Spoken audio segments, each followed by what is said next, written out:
Res sem na sejmu prvič od nastopa moje funkcije, sem pa izjemno vesela in ponosna, da sem lahko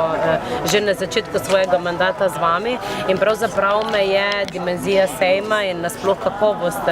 razstavljavcev izjemno presenetila. Torej z veseljem bom prav gotovo prišla že na naslednji spomladanski sejem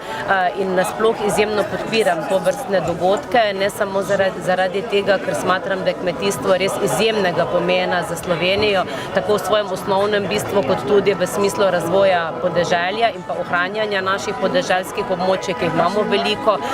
kot tudi tega, da tovrstne prireditve pomenijo neko osveščanje, seznanjanje javnosti o pomenu res panoge in ne nazadnje dajajo številne poslovne priložnosti tistim, ki se na tovrstnih dogodkih srečujejo, se pravi prodajalci, razstavljavci in na drugi strani kmeti, ki se pa teh priložnosti potem poslužujejo in sklepajo tudi kakšne poslovne dogovore oziroma opravljajo nakupe.